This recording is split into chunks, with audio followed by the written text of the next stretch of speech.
जय गुरु जी। वीडियो को लाइक कीजिए, चैनल को सब्सक्राइब कीजिए और बेल आइकन को प्रेस कर दीजिए ताकि जब भी हम नया सत्संग वीडियो अपलोड करें तो उसका नोटिफिकेशन आप तक तुरंत पहुंच जाए और फिर आप गुरु की महिमा और उनके अनेकों चमत्कारों के बारे में सुने, वो भी संगत की जुबानी। जय गुरु जी। आज मैं आप सबके साथ जो सत्संग शेयर करूँगा वो हमें व्हाट्सएप के माध्यम से प्राप्त हुआ है। हमें बेहद ही अच्छा लग रहा है कि आप अपनी मैजिकल जर्नी हमें भेज रहे हैं। संगत जी, ऐसे ही अपने प्यारे प्यारे सत्संग हमारे साथ शेयर करते रहें, चाहे आप हमें व्हाट्सएप पर हिंदी में टाइप करके भेजें या फिर नोटबुक में लिखकर या फिर ऑडियो रिकॉर्ड करके।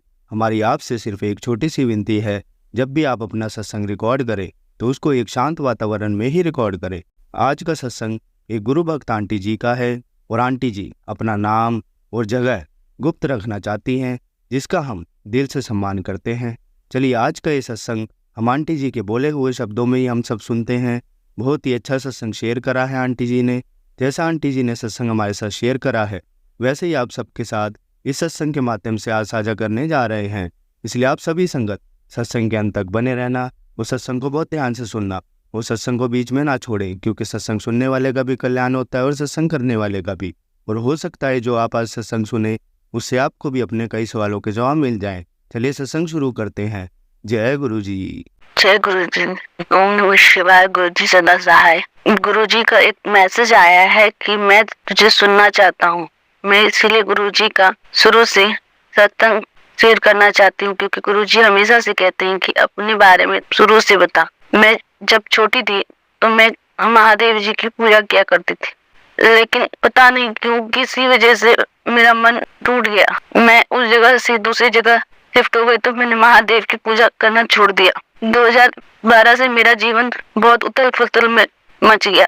2012 से मेरे जीवन में ऐसे ऐसे दुख आए जिसे मैं बर्दाश्त नहीं कर पाई। मेरा पढ़ाई, मेरा सब भी चोरी हो गई, सब। लेकिन फिर भी मैंने पूजा करना नहीं छोड़ा। अपने मंदिर में जाती थी, व्रत करती थी। शुक्रवार का व्रत मैं तभी से करती आई।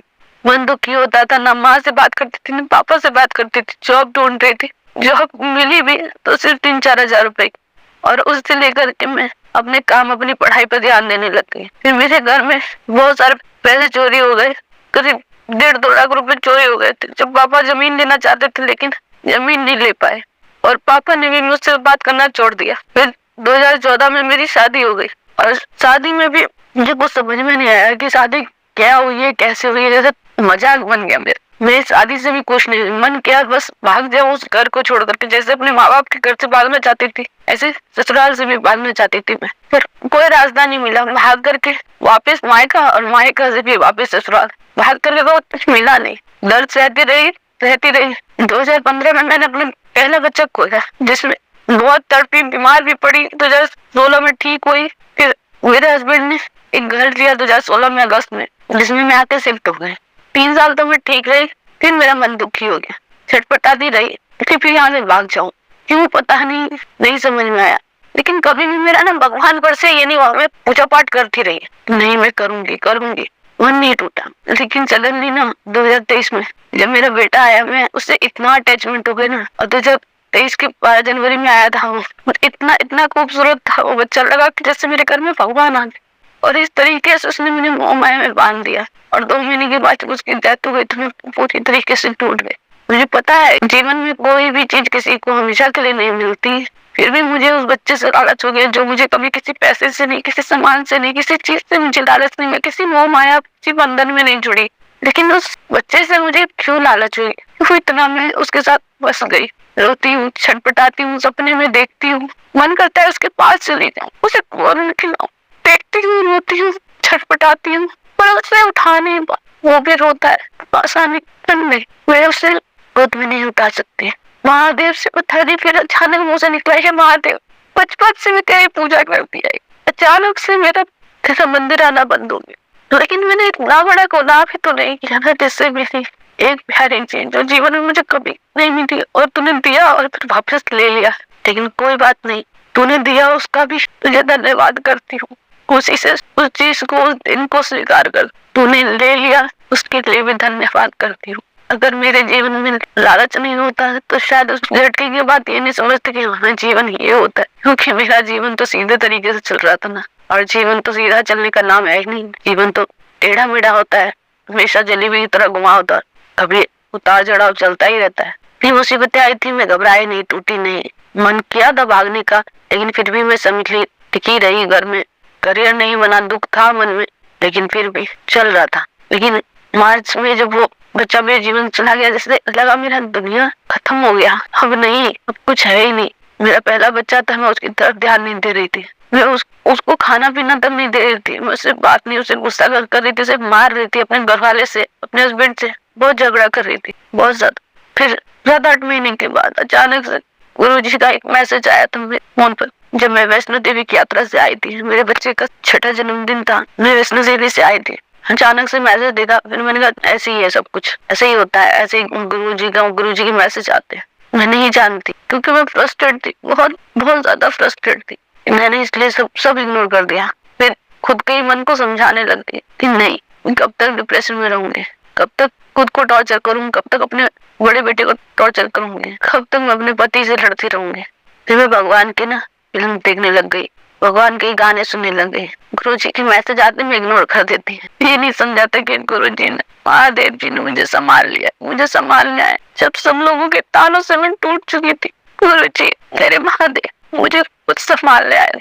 कहते हैं ना, भगवान होते हैं और हमारे अपने कर्म ऐसे होते हैं ना, हम देख नहीं सकते उन्हें, बिल्कुल नहीं देख सकते। मेरे पाप खास इतने ज्यादा मुझ पे भारी पड़ गए ना, इससे मैं गुरु जी की महिमा, महादेव जी की महिमा खुद नहीं समझ पाई। मैं माफी मांगती हूँ इस चीज के लिए, हर पल माफी मांगती हूँ कि किसी चीज का लालच नहीं करना चाहिए मुझे। गुरु जी को इग्नोर कर दिया मैंने, इसलिए भी माफी मांगती हूँ। मैं बता नहीं सकती और किस तरीके से माफी मांगूंगी वो भी नहीं पता मुझे, बस माफी मांगती हूँ। और धन्यवाद है इस चीज का कि महादेव ने ऐसे टाइम पे मुझे संभाला जब मुझे उन्हें छोड़ दिया समय। जिस माँ ने मुझे एक बार नहीं 3-3 बार मुझे बचाया, उस माँ ने भी मुझे छोड़ दिया। मजबूरी होगी, इस दर्द में मुझे दर्द से छोड़ दिया। मेरे पापा जिससे मैं हर बात शेयर करती थी, सब उससे ज्यादा शायद उनका ही दुख था, इसलिए फ्रस्ट्रेट होकर तो उन्होंने भी मुझे छोड़ दिया। मेरी बहनें, मेरे ससुराल वाले लोगों ने मुझे छोड़ दिया। अगल बगल के लोगों के ताने सुनने पड़े, लेकिन मैं मरना नहीं चाहती। आता है मन में ख्याल, फिर मैं मरना नहीं चाहती। एक और कोशिश महादेव जी के नाम से, एक और कोशिश करूंगी और फिर करूंगी। और अभी एक शुक्राना करना चाहती हूँ गुरु जी का। परसों ही मेरा बेटा गुरु जी की वजह से बच गया। मेरे बड़े बेटे का कोई ले जाने आया था, मेरा बेटा ट्यूशन से आया था शाम को 5:30। एक बाइक पे 2 लड़के थे, मुझे उसे उठा रहे थे और उसके हाथ में गुरु जी का घड़ी था। वो घड़ी फिसल करके उन चोरों के हाथ में रह गई और मेरा बच्चा गिर गया और वो शोर करने लग गया, तो लोग आ गए, वो बच गए। वो अपने आप नहीं हुआ था, मुझे पता है, गुरु जी ने उसे बचा लिया। नए दिल से गुरु जी का शुक्राना। सच कहते हैं सभी संगत वाले, गुरु जी कभी भी किसी भी रूप में आ जाते हैं, कभी भी कहीं पे भी मदद कर देते हैं और हमें पता नहीं होता। हम अपने दर्द में रहते हैं, हम अपनी आंखें बंद कर लेते हैं। महादेव जी किसी को छोड़ते नहीं है। जो एक बार महादेव जुड़ गया वो महादेव का हो गया।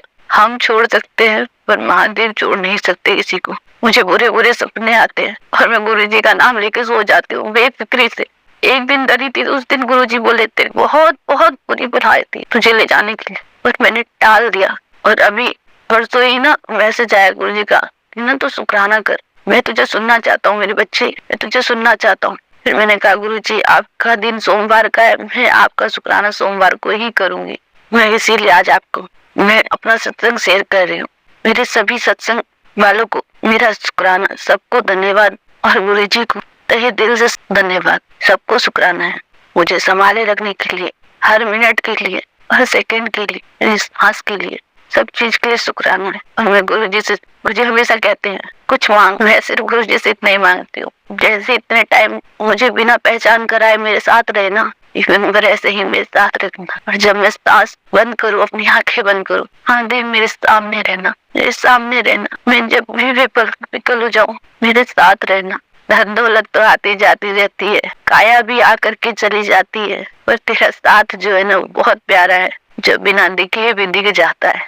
सारे दर्द बर्दाश्त कर लूंगी, सब कुछ बर्दाश्त कर लूंगी, लेकिन तेरा साथ जो छूटेगा ना महादेव, तो टूट के बिखर जाऊंगी। गुरु जी मैं अब अपना सत्संग यहीं पर संपन्न कर रही हूँ। मुझसे कुछ गलती हुई है, मुझे माफ कर देना। सभी सत्संग साथी मुझे माफ कर देना। अगर कुछ भी गलती हुई है मुझसे, कुछ गलत बोला गया है तो मुझे माफ कर देना। मैं तो सिर्फ गुरुजी से बात करना चाहती थी क्योंकि गुरुजी मुझे सुनना चाहते थे। धन्यवाद गुरुजी, धन्यवाद सभी संगत साथी को जिन्होंने मुझे ये महसूस कराया कि गुरुजी हैं और गुरुजी हर किसी को संभाले रखते हैं। सभी सत्संग साथियों को मेरा प्यार भरा नमस्कार। संगत जी, अब हम दिल्ली से रजनी आंटी जी का सत्संग सुनेंगे। आपके साथ कैसे जुड़ी? गुरु जी, मैं आपकी तस्वीर देखती थी जब मैं गाड़ी में बैठी होती थी, तो गाड़ी के पीछे तस्वीर लगी होती थी। मैं कहती थी ये जो माफ करना गुरु जी, मैं कभी किसी टाइम होती है जो टकने से जो तस्वीर लगाई है इनकी, तो ये पता नहीं ये महात्मा है क्या है, ये मैं समझ नहीं पाई। तो मैं ऐसे देखती थी, लोगों ने बहुत गाड़ियों के पीछे लगाई होती थी आपकी तस्वीर। तो देखते देखते एक दिन क्या हो गया, मेरी बेटी एक दिन कहने लगी, मम्मी एक गुरुजी है, मेरी सहेली बोलती है कि मैं उस गुरुजी का ना लॉकर ला के तुझे दूंगी, तू बीमार रहती है ना तो तू ठीक हो जाएगी। तुझे पता नहीं है उनकी कितनी महिमा है, वो जो भी उनसे मांगो वो दे देती है। तो मैंने इसको बोला, अरे वो ऐसा बोल रही है तो ये लेकर आ गई, इसने पहन लिया उसको, तो ठीक है वो निकल गई बात। एक दिन क्या हो गया, मैं ऐसे रात को बैठी हूँ, काम शाम खत्म किया, तो मेरी आदत है मैं फोन देखती हूँ। फोन में मैंने आपकी तस्वीर छवि देखी गुरुजी, आपका स्वरूप देखा। तो उसमें क्या हो गया, वो जब मैंने आपका स्वरूप देखा, उसमें आपका स्वरूप आते ही आपने बोला, अरे फिक्र क्यों करती है, क्यों सोचने बैठी है, जो तू सोच रही है वो तेरा सारा चंगा होएगा, चंगा ही होएगा तेरे नाल, ना सोच ज्यादा। तो मैं ऐसे सुन के तो हैरान हो गई कि जो मैं अंदर से सोच रही हूँ वो उन्होंने मुझे कैसे बोल दिया। तो वो चली गई बाद। दूसरे दिन मैं उठी, मैंने बेटी को बोला, मुझे ऐसे ऐसे जो मैं अंदर से सोच रही थी गुरुजी ने मुझे वो सुना दिया मेरे को। तो ये कहती, हाँ तूने बोलना था मम्मी, शुक्राना गुरुजी, जय गुरुजी। मैंने कहा अच्छा ऐसे बोलते हैं, तो इसने मैंने कहा अच्छा मैं ऐसे ही बोलूंगी। तो मैंने क्या किया, दूसरे दिन फिर मैं ऐसी जंप जाने लगी, तो बहुत कुछ सोच रही थी, इसके बेटे की शादी के बारे में भी सोच रही थी। तो वो मुझे कहती है, वो चलिए क्यों तू फिक्र करती है, मैं बैठा हूँ ना तेरा बाप प्यो, जैसे बाप को बोलते मैं बैठा हूँ ना तेरा प्यो, जब तक मैं वो तुझे चिंता करने की कोई जरूरत नहीं है, सब अच्छा होगा। और देखना तू जो लोग बातें करती है, जो पीठ पीछे जो बातें करते हैं, जो कैसे करते करने दो उनको, मैं खुद देखूंगा, तेरे में सब चंगा होना।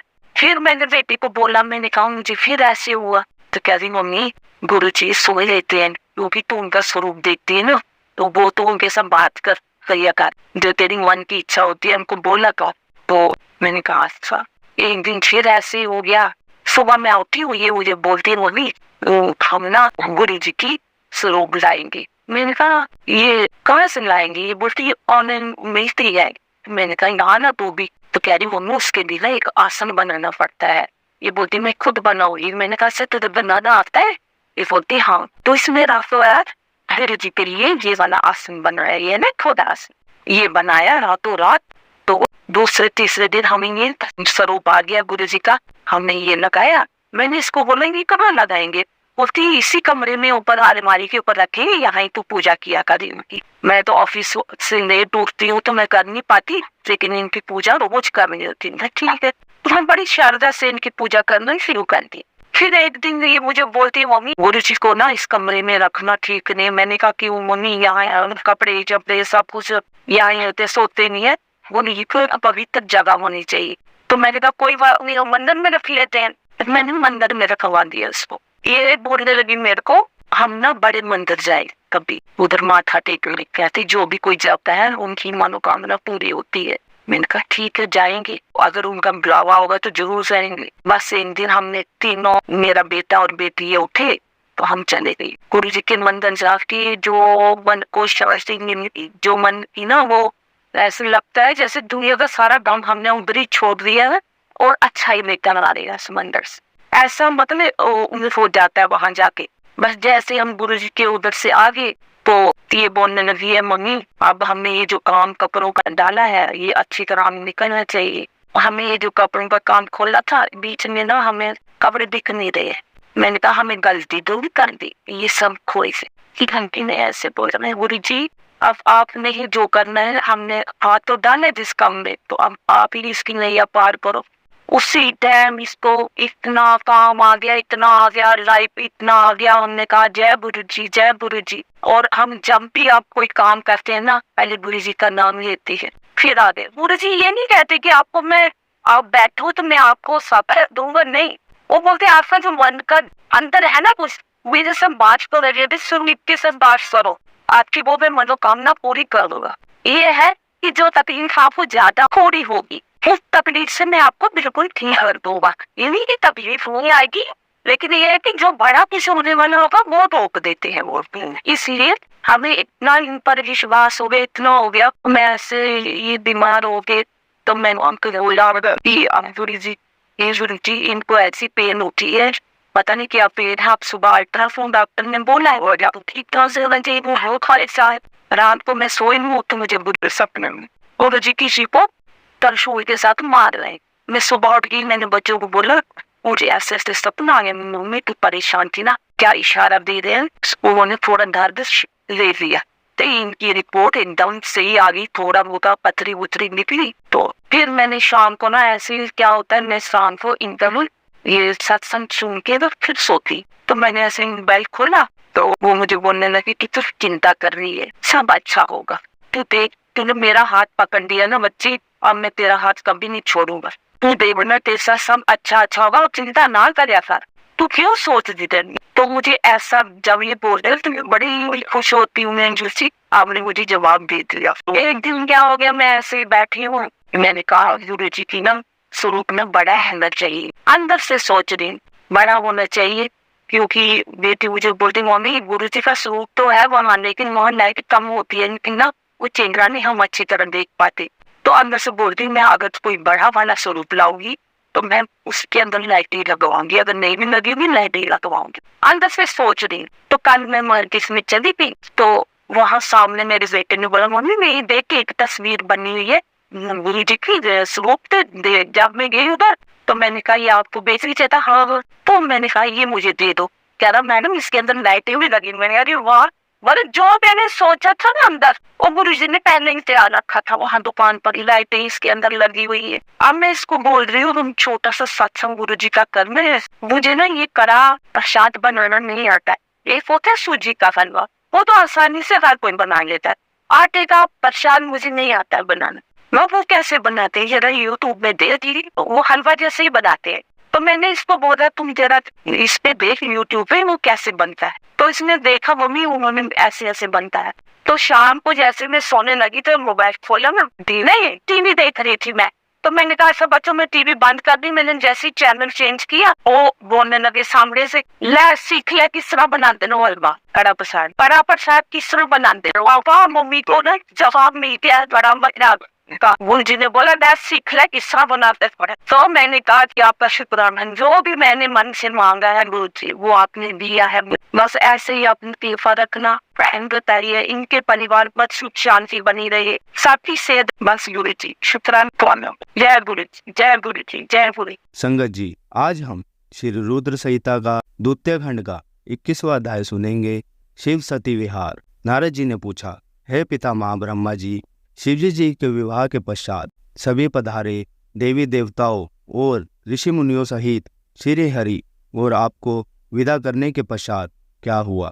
हे प्रभु, इससे आगे की कथा का वर्णन भी आप मुझसे करें। यह सुनकर ब्रह्मा जी मुस्कुराते हुए कहा, हे महर्षि नारद, सभी उपस्थित देवताओं को विवाहोपरांत भगवान शिव और देवी सती ने प्रसन्नतापूर्वक विदा कर दिया। तत्पश्चात देवी सती ने सभी शिवगणों को भी कुछ समय के लिए कैलाश पर्वत से जाने की आज्ञा प्रदान की। सभी शिवगणों ने महादेव जी को प्रणाम कर उनकी स्तुति की। तत्पश्चात उन्होंने भगवान शंकर से वहां से जाने की आज्ञा मांगी। आज्ञा देते हुए महादेव जी ने कहा, जाए, लेकिन मेरे स्मरण करने पर आप सभी तुरंत मेरे समक्ष उपस्थित हो जाएं। तब नंदी समेत सभी गण वहां भगवान शिव और देवी सती को अकेला छोड़कर कुछ समय के लिए कैलाश पर्वत से चले गए। जब कैलाश पर्वत पर भगवान शिव सती के साथ अकेले थे, देवी सती भगवान शिव को पति रूप से प्राप्त कर बहुत खुश थी। बहुत कठिन तप के उपरांत ही उन्हें भगवान शिव का सान्निध्य मिल पाया था। यह सोचकर वह बहुत रोमांचित थी। उधर देवी सती के अनुपम सौंदर्य को देखकर शिवजी जी भी मोहित हो चुके थे। वे भी देवी सती का साथ पाकर अपने को धन्य समझ रहे थे। एकांत पाकर शिवजी जी अपनी पत्नी सती के साथ कैलाश पर्वत के शिखर पर रमणन करने लगे। संगत जी, कल के सत्संग में हम आपको श्री रुद्र संहिता का द्वितीय खंड का 22वां अध्याय सुनाएंगे। जय गुरु जी, शुक्राना गुरु जी। संगत जी, अगर आपको आज का सत्संग अच्छा लगा हो तो आप इस सत्संग को और संगत के साथ जरूर साझा करें, जिससे वो भी महाराज का दिव्य आशीर्वाद प्राप्त कर सके। जय गुरु जी।